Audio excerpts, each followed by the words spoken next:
Computer gaming today is a hobby enjoyed by millions of people worldwide. While most gamers choose to play casually, a growing number have begun to take gaming much more seriously. The most dedicated of these players join together into clans, which compete at worldwide events for substantial cash prizes. I travelled to one of these events, called QuakeCon in Dallas, Texas, with the UK gaming team 4 Kings, to investigate the emergence of professional gaming and see how well the Intel-sponsored team can fare against the world's competition.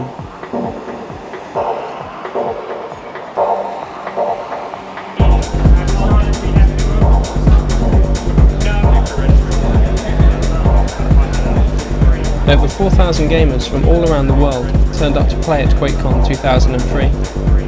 They competed in such games as Quake 3, Wolfenstein and Enemy Territory. There's like huge cash prizes, and it's going where we were hoping it was going to go. We've spent months going over different tactical ideas. It's not a geeky thing to do, it's an okay thing, and loads of people play games. Alright, want me to redo that? Yeah, go ahead. You always do that. This is the entertainment of our generation, you know? Top rope! Well done. Cover door.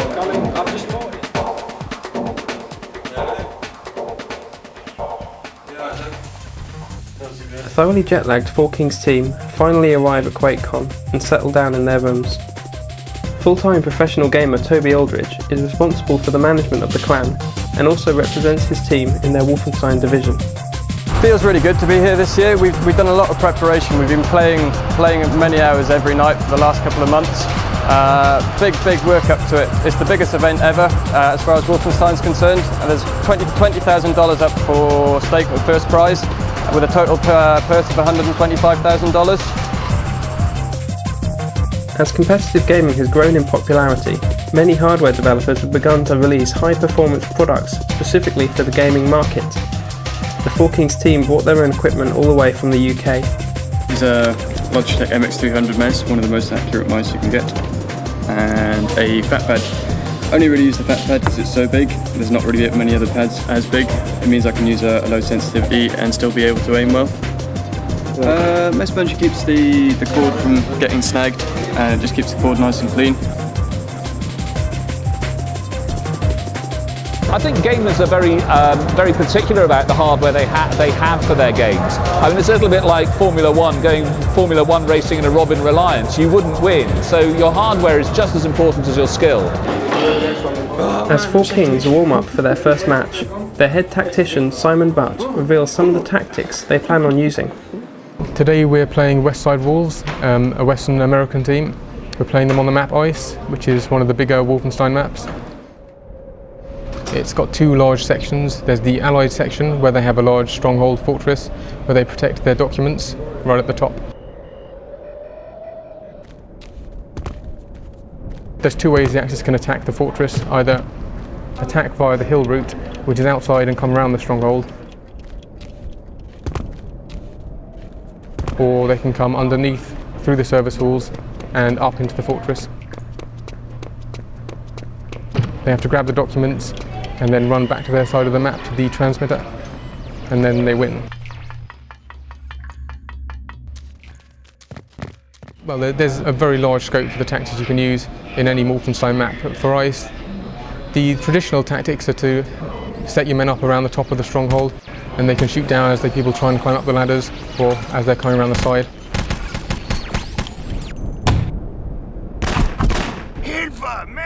My role is the Panzerfaust, which is a heavy weapon. Generally I'll be watching the inside, and if there's a lot of enemies coming in, I'm going to have to fire at them and take them all out in one shot, hopefully. If you're attacking as a big group, you're going to get taken down. So you need to attack them from as many directions as you can, and as coordinated as you can. I'm making cinema 6. The pistol first is MP4 in the north. There's a lot of thought that goes behind gaming now, and now it's multiplayer. It's all about beating the other person or the other team. So There's a lot of strategy, a lot, even psychology, working out the best ways to beat a player, working out all their weaknesses and how to exploit them. The first match Four Kings are set to play is versus the American team, Westside Wolves. We're about to play Four Kings for our first match. Should be good, should be fair competition, pretty balanced teams. I heard they're one of the best Euro teams, and we feel we're one of the best North American teams. 2 good flag, 3 good flag. Let's go south. Both dead.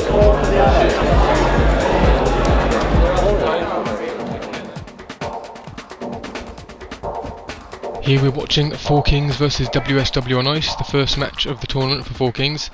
We're watching from 4K Zombie's perspective as he leads the Axis team towards the mid-level spawn flag. The Axis need to grab this flag in order to respawn and push the main allied stronghold. We see them exchanging a bit of heavy weapons fire, one man on each team being obliterated. Then the Axis will be taking out the remaining defences and grabbing the spawn flag.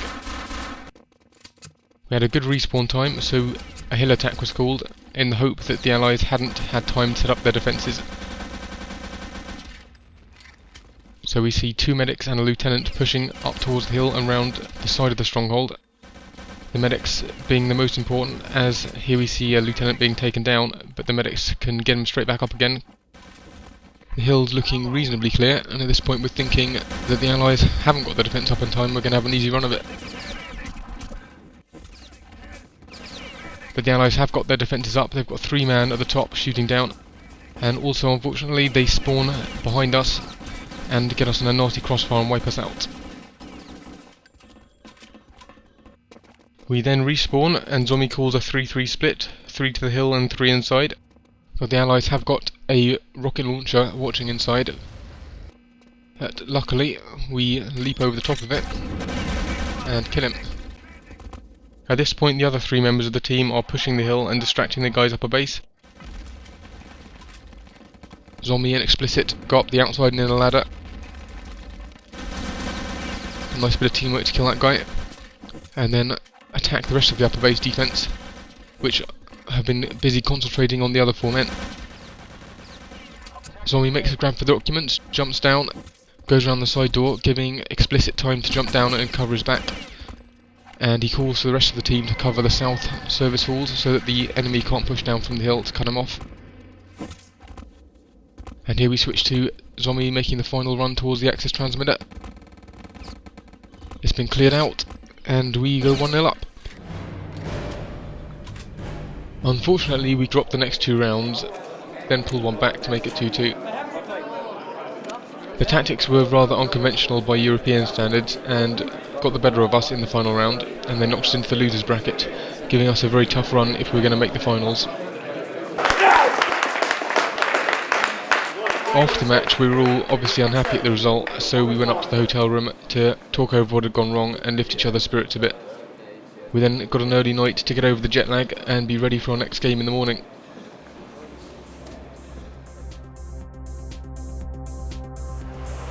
QuakeCon isn't the only big gaming event today. Back in the UK, the qualifiers for the World Cyber Games are being held.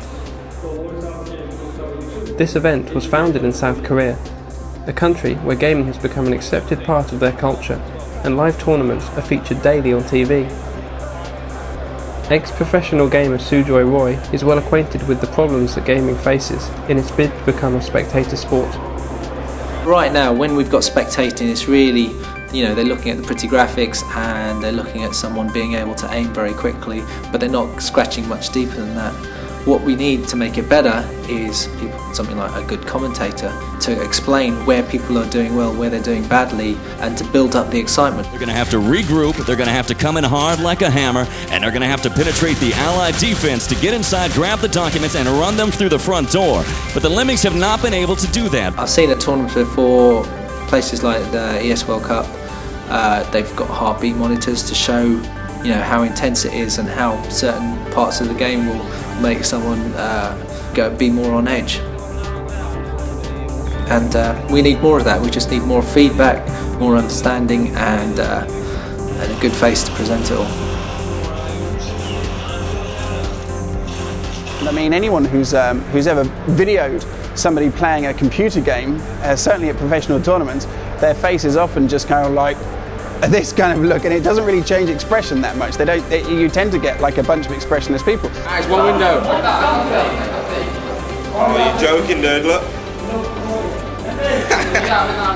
Watching a game of Counter-Strike, unless it's done in a very compelling way, is a little bit boring, unless you're actually involved in the game. And we've got to find a way of making computer gaming much more watchable. Generally what tends to happen is that gaming programs are often just put on at 3 a.m. in the morning on Channel 4, and they're kind of up there with soft porn in terms of social acceptability in the UK. And the fact is that these days, with things like The Sims and stuff coming out, there's millions of people playing games. There's more people playing games than there are buying movie tickets. So it's certainly something that terrestrial broadcasters and the bigger broadcasters are going to have to start taking seriously.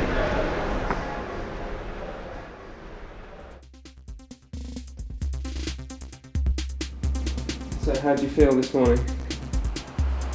A bit nervous. We haven't got any second chances anymore. Our next game is against Last Chance, the British team. Should give us, well, hopefully will give us a big confidence boost, and hopefully we'll take it. The Four Kings gaming clan has been sponsored by Intel for the last 18 months.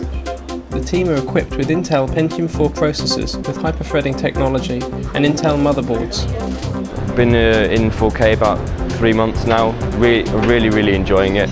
They got excellent team play, excellent tactics and great commitment. Credit to the UK scene.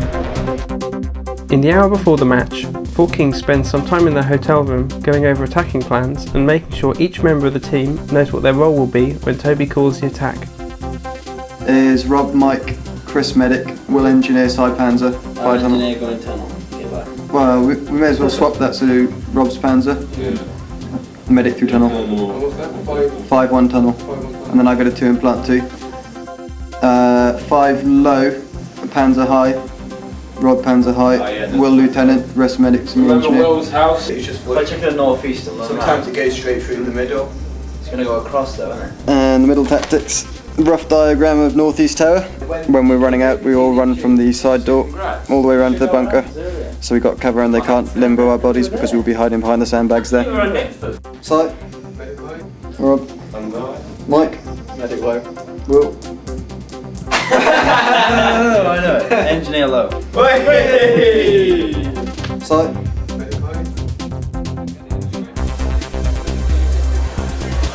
The pressure is on Four Kings to perform. Any loss now and they face an early exit from the competition.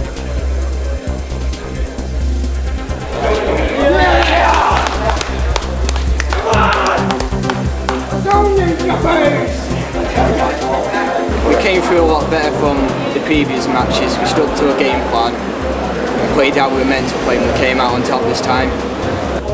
With their confidence back, Four Kings go on to beat teams from the UK, Germany and America. And in a twist of the draw, they also faced Westside Wolves again, who they beat this time around 3-0. I'm weak. I'm weak. In the quarterfinals, Four Kings were up against the most formidable opponent, the European team GMPO. It had been said that the Four Kings versus GMPO match on Bysshe was one of the most exciting in the competition for spectators, and it was certainly a tense game to play. We took the first round reasonably easily, then GMPO got themselves together and brought it back to 1-1, and before we knew it, it was 2-2 and going to the deciding round. We set a great time on attack, just under 3 minutes, in the 15-minute round, and then switched to defence for the chance of going to the semi-finals. Unfortunately, GMPO managed to break through our defence and planted the main radar tower, breaking our 3-minute time. We finished in 4th place, which technically places us 4th in the world, but understandably we were all rather disappointed at the result. I think they've lost some activities. We're down.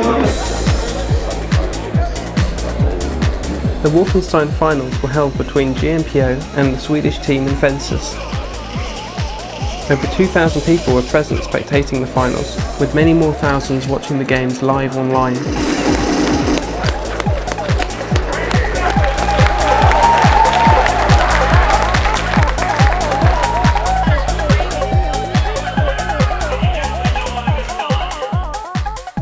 After taking 4th spot and a cheque for $7,000, the team take a well-deserved break.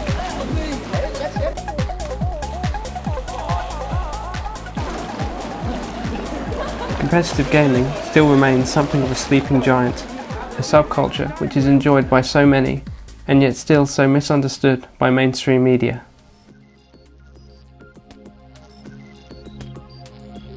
Computer games and people earning money from computer games, or taking computer games so seriously it's their profession, that kind of stuff is still a novelty. It's not mainstream. It's not really normal. So when it's shown on television or written about in a newspaper, it's because it's exceptional, and it's not because an underdog team beat the champions. It's not because of the sporting aspect. It's just because it's kind of sort of wacky for someone to take computer games so seriously, and we got to get out of that. Yeah, sometimes I do worry that I could be wasting my time playing all these games, but then the industry is a very big industry. It's a multi-billion pound as it is, and technology is always advancing, and the industry is advancing with that. So I'm hoping in the future there'll be a lot of scope to make money playing games.